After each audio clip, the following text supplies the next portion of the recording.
The KV-1 tank cross-section. The tanks of the Soviet Union are among the most widely discussed topics of the Second World War.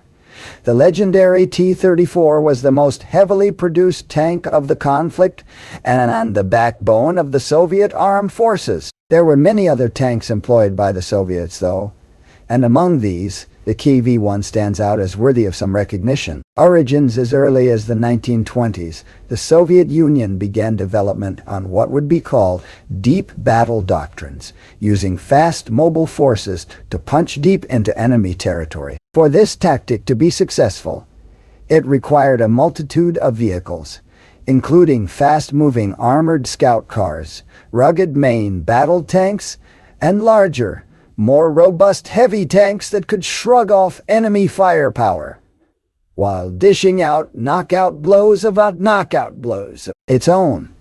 In order to facilitate this heavy tank design, protection was required over speed or mobility. When multi-turreted prototypes such as the T-35 and T-100 proved infeasible, Soviet engineers trimmed down the design, creating a single-turreted KV-1. The smaller design was easier and cheaper to manufacture, and could be more thickly armored. By the late 1930s, the KV-1 went into production, and first saw combat against the Finns during the Winter War of 1939-1940. The KV-1 proved far superior to the T-35 and T-100, and it soon became the preferred heavy tank in the Soviet arsenal and was rushed into production. Designation: the KV-1 was named after the Soviet People's Defense Commissioner, Clement Voroshilov. Originally, they were simply known as KV tanks, though later on other variants, including the KV-2 and KV-85, were produced. So the original models were named the KV-1 to distinguish them from their successors. Variants and numbers: there are numerous variants of the KV-1. The first was produced between 1939 and 1940.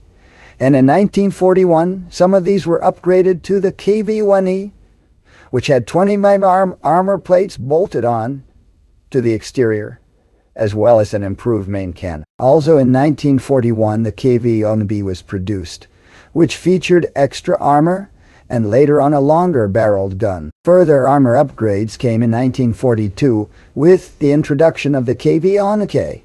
When these versions proved unwieldy due to the excessive heavy armor, some of the plating was removed, leading to the creation of the KV-1s, a lighter and more maneuverable variant.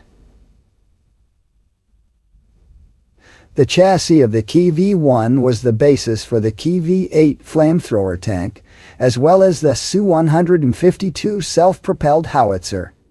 The KV-1 was also the platform for the KV-2 howitzer, a turreted self-propelled howitzer with a 152 mm gun. Hey guys, this video is proudly brought to you by the one and only War Thunder, the game that turns every battlefield into a hilarious spectacle. Get ready to dive into the wackiest, wildest, and most comprehensive vehicle combat experience ever invented. War Thunder. It's like a carnival of chaos where you can choose from over 2,000 vehicles, spanning 100 years of land, sea, and sky mayhem. These vehicles are so detailed that you can practically count the nuts and bolts, and the attention to accuracy will make you feel like a history buff with a silly grin. And hold on to your helmets, because we've got an intense PvP battle that'll have you laughing, crying, and shouting boom headshot, all with different immersion levels for every taste. Whether you're into serious strategy or just want to goof around, this game's got you covered. Airplanes, tanks, and ships collide in a glorious mess, ensuring that no two skirmishes are the same. It's like a sitcom with a twist of TNT. This game has got everything you could dream of. Realism that'll make you scratch your head in disbelief. Fun that'll have you in stitches.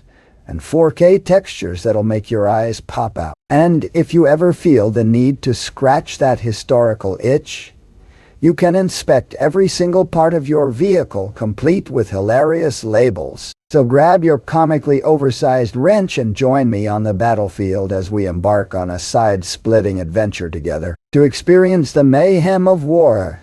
Thunder, absolutely free on PC, PlayStation, or Xbox.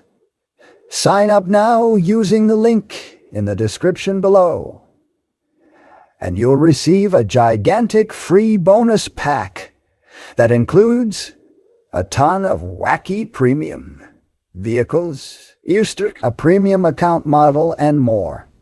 It's like Christmas in the middle of a war zone, and you won't want to miss it. In total, though, only a very limited number of KV-1s were produced, around 5,000 of all the sub-variants combined, a far cry from the roughly 84,000 T-34s that were also manufactured. Dimensions: the KV-1 is classified as a heavy tank and is much larger than the T-34, weighing in at 50 tons, with a length of 6.7 meters or 22 feet, a width of 3.35 meters or 11 feet, and a height of 2.7 meters or 9 feet, though this could vary based on the specific model.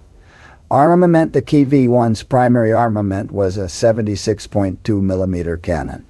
The type changed from version to version, the initial L11 main gun replaced by the longer-barreled F32 gun, and later the ZIS-5 cannon. These longer-barreled versions had a higher muzzle velocity, which increased their effectiveness against armored targets. The original KV-1s were also equipped with a secondary armament of two 7.62 millimeter Dekturov coaxial machine gun. This number was increased on later models. Armor: as a heavy tank, the KV-1 had some serious armored protection, with the turret and the front hull 110 millimeters thick and the sides 90 millimeters. The KV-1 neck featured armor up to 130 millimeters thick. This level of protection made the tank durable against all but the most powerful anti-tank weapons at the time, though it did make the KV-1 cumbersome and difficult to maneuver. Power plant, transmission, and speed: the tank was propelled by a 12-cylinder, 600-horsepower diesel engine. It had a top speed of around 42 kilometers or 26 miles per hour, though in practice, usually it didn't exceed 30 kilometers or 19 miles per hour, making it much slower than many other contemporary vehicles. The engine was underpowered for such a large tank, and it would wear out due to the strain of propelling such a gargantuan load. The KV-1 had a fuel capacity of 600 liters, or 158 gallons, with a range of around 200 kilometers, or 140 miles. It had a 5-speed transmission with 1 reverse gear. This system was based off the Caterpillar Holt transmission used in agricultural tractors. The transmission was arguably one of the most poorly designed features of the tank. Because of the mechanical nature of the transmission, it required tremendous physical strength to shift gears. Some anecdotes recall drivers needing assistance with the gears, with some even resorting to using sledgehammers to move the levers. They were also unreliable, and a large number of KV-1s would have to be abandoned after suffering transmission issues. Crew: the KV-1 had a crew of 5, a commander, driver, gunner, loader, and radio operator. Conditions inside the tank were cramped, with the men situated in close proximity to one another. The driver was located in the center of the hull, the radio operator right next to him. The other 3 men would be squeezed into the turret, with the gunner to the left of the gun and the commander on the right, and he also operated the coaxial machine gun. There was no turret basket, which forced the loader to constantly shuffle around as the turret traversed. The tank suffered from poor visibility, with the driver viewing the world through small visual slits covered in often fouled laminated glass, and also a periscope with a very limited field of vision. The commander had access to observation slits in the turret, as well as a pair of periscopes, though these also had a limited field of vision. All of these methods didn't cover a full 360 degrees, so the tanks had significant blind spots, making them vulnerable to ambush. KV-1 in action. It was a mixed overall impression of the new tank after it made its combat debut during the Winter War against Finland in 1939-1940, where it proved much more effective than the multi-turreted T-100. The KV-1 was in production at the time of Operation Barbarossa in 1941.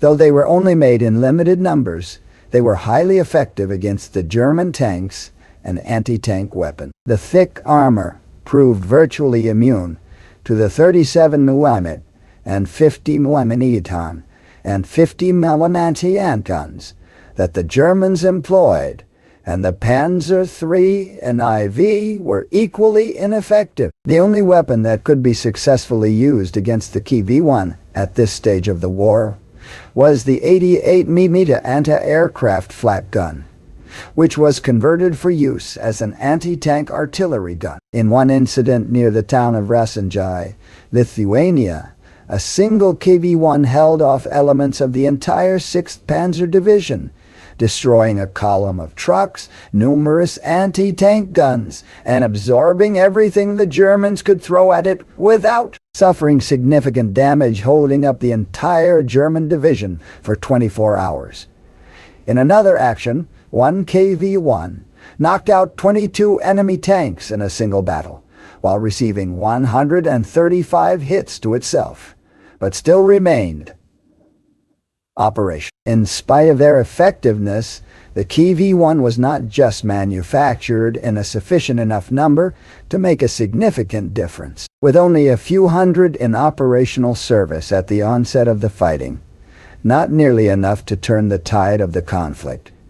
While the tank was heavily armored and difficult to destroy, the benefits of the KV-1 ended there. It was cumbersome and lacked mobility, and had difficulty crossing rivers, with all but the most sturdy bridges collapsing under its weight. Due to the weight of the tank, as well as the rushed nature of its design and production, the engine was underpowered and under constant strain, and it, along with the transmission, proved unreliable, often breaking down, forcing the crew to abandon their vehicles.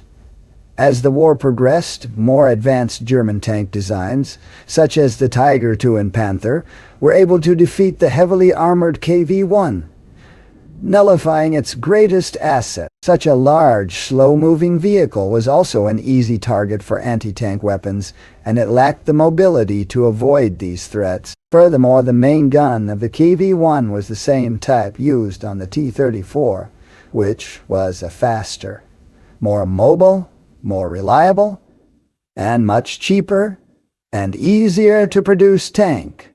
By 1943, production had ceased. In spite of this, the KV-1 remained in service, participating in most of the major operations of 1942 to 1943, including the relief of Stalingrad and participating in the Battle of Kursk in 1943. By that point, it was clear that the KV-1 was simply not up to the task of continued service. The remaining tanks were used as reserves, with the T-34s and newer IS-2s performing the heavy fighting, and the KV-1 just added as support when required. By the end of 1944, however, they were all but out of service and had largely faded from the Soviet arsenal. Subscribe to get a massive free bonus pack.